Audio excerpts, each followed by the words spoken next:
Well, this is what we got going on. If you want to work with me one-on-one, I have a mentorship program where you can go in the first link, take a short little questionnaire and sign up for a call to see if me training you how to make this Wi-Fi bread is something that's going to work for you.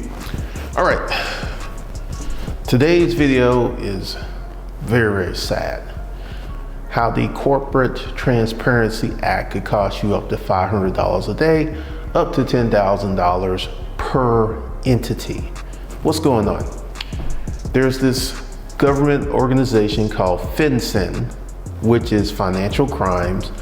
And starting next year, if you own an LLC, a partnership, a small corporation, or any type of entity that is not exempt, you must report who owns the entity, the social security number, and the home address of that person who owns the entity. Now, this is one of the things that's going to get very intriguing, because when you set up this thing, it's called the financial benefit of owners. Whoever owns this corporation or LLC or holding company or whatever has to report to FinCEN that you are the owner and you're receiving direct beneficial financial incentives from this corporation. Now, one of the things that is happening, I've seen a few videos. If you have a company that was established this year, you have until 2025, the first of 25, to fill out your form. But this is where this thing gets really interesting. If you are a business person who's moving and grooving and has multiple companies, starting multiple companies, every time you start a new company, you must update your report. So this is just another one of those, to me, hassles that the government has put on people. Now, I will say the number of folks who have used corporations to commit financial crimes has risen to an all-time high. And this is one of the reasons this is coming. Because if you know how corporations work, LLCs work, holding companies work, there's a lot of things that you can do, and no one knows that you actually own this company until you file taxes, if you file taxes. So anytime that you come up with a new corporation, a new business ideal, or let's say you have a holding company and you go out and you buy another company, guess what you gotta do? You must update the beneficial form. Every time you make a corporate move, there will have to be somewhere to benefit. Now, this is where I think this thing intertwines. How would they know that you did not report your corporate entity unless they're going to go through the Secretary of State and look at each registrant? Now, here's one of the things. If you have a company that is not operating, that's not making money, you don't have to report that. So if you set up an LLC like 6 years ago and you did nothing with it, you don't have to report that. But let me go ahead and give you some of my theories. I think where all of this will come together is once the owner goes ahead and files taxes. And this is where they start crossing everything, because typically once you file taxes, if you have a S corporation, you file taxes from the S corp. And the thing that happens with the filing of the taxes is you go ahead and do what's called an informational return, outlining your corporate interest and all this other stuff.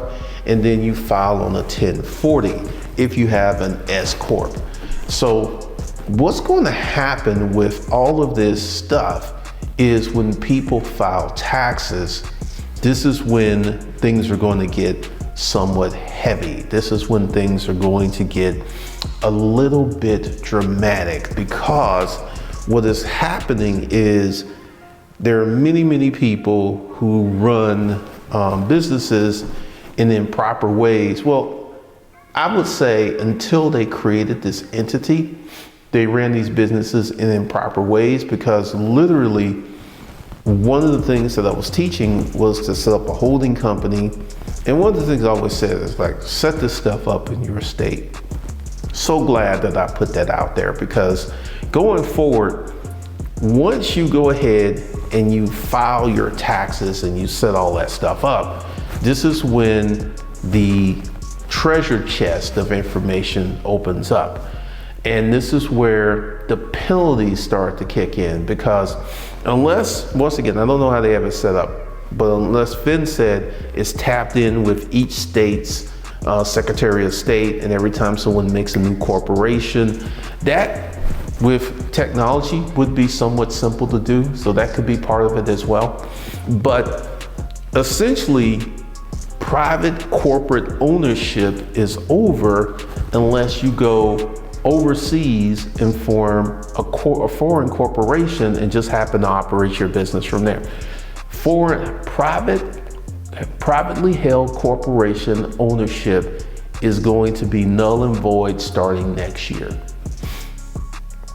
It used to be you could set up like state of Wyoming, New Mexico, and a few other places. They don't really care. It's like you file, you set it up, and you have it set up through a company. They really don't care who owns it. But now this thing is coming out where if you have a corporation, they want to know who owns it, who's benefiting from it, and they want to know, have you done your corporate stuff correctly? Because one of the things that's going to happen with this whole, I think it's going to be essentially a hot mess, because there are going to be people who's like, well, I have a corporation, should I file? Do I not file?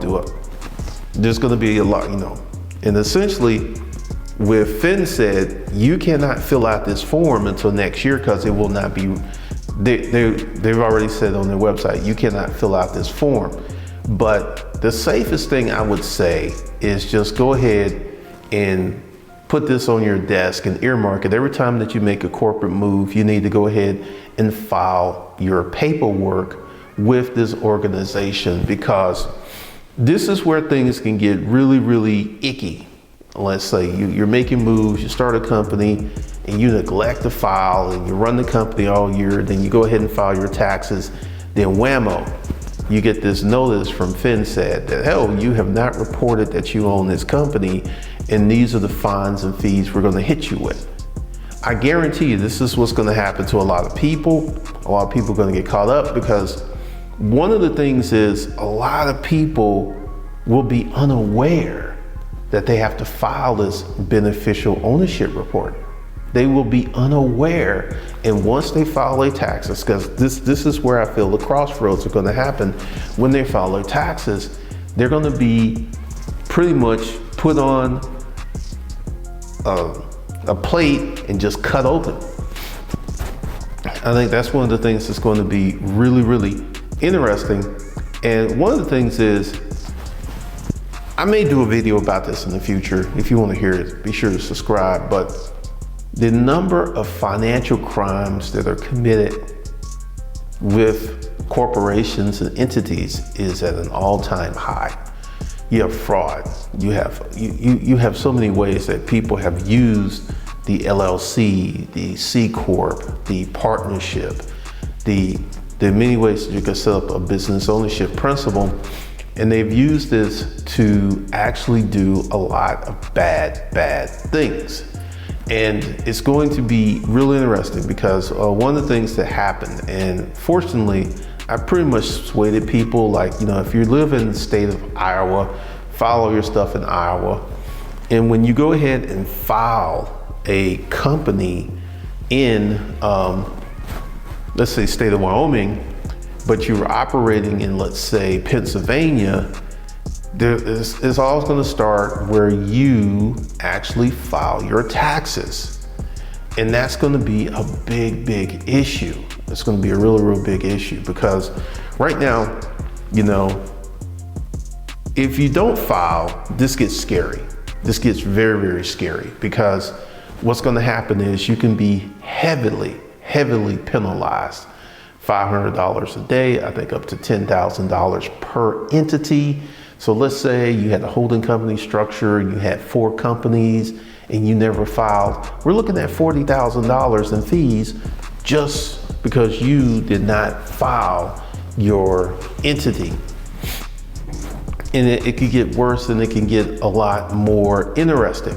But the thing is, one of the things that you will have to understand, and this is something that I have been thinking about all weekend, is privately held ownership and closely guarded ownership is a thing of the past, because what is put out that once you report that you have these entities under your ownership, it only goes there.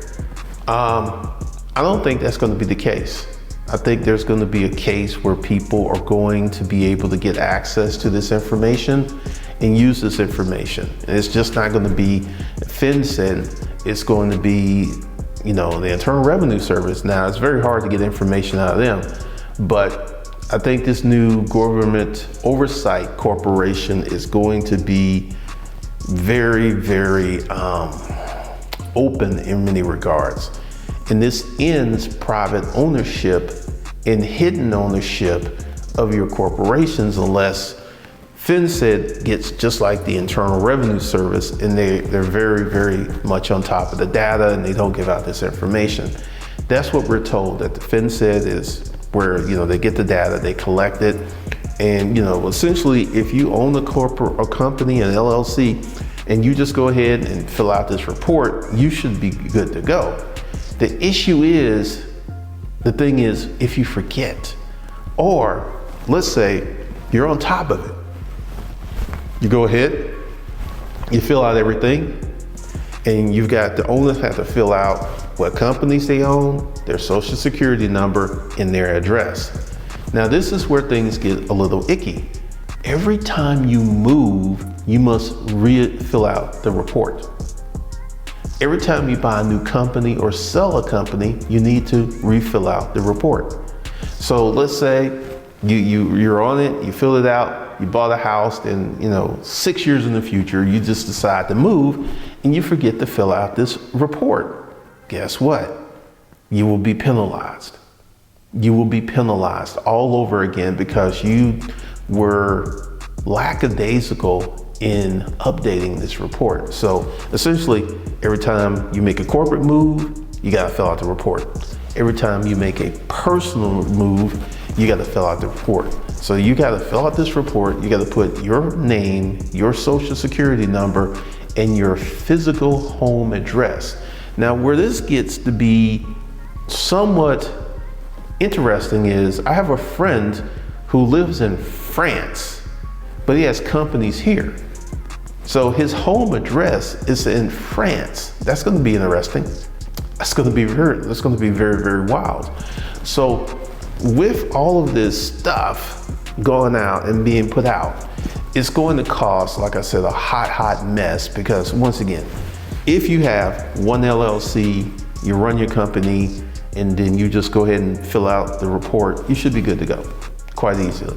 But if you're someone who's creative, who's building multiple companies, has a lot of stuff going on, working on, this could get a little testy. This could get very, very testy. This could get a little crazy in terms of the things that you would have to keep up with and the things that you would have to do. Now, here's the thing. I saw someone that's like, we're going to form a company to help file these things. All right, let's say you file a company and the company files it. That's fine. And then you go out and you start another corporation, or you move and you don't let the company know. Same problems. So this is just, this is right up there with taxes in terms of you honoring your responsibility to file these reports and to put your information in there. Now, it's going to be an ongoing thing. It's going to be an ongoing thing, because this could literally cost your business $500 per day, up to $10,000 for the lack of filling out a report, which shows you the number of financial crimes that are going on in the corporate space and the things that are set up in the corporate space that are really, really, really exposing people to financial harm, danger, robbery, and grift. So right now, there's a lot of stuff that's going on, but if you own any corporation, or let's say it's you and 4 of the people who own the company, guess what? Each one of you have to file a report. Each one of you have to file a report saying, I own X% of this company. And it's going to get really, really dicey, and it's going to get a little crazy for people out here who are trying to run businesses ethically, honestly, and legally. But for the folks who are just, trying to do some stuff, this could get a little complicated, because I'm sitting here thinking, all right, I've got companies that are active and I have companies that are inactive, and I have companies that will appear on my income tax. And one company that I'm not going to report, the car rental company, because I closed it, I shut it down. It's not an active entity.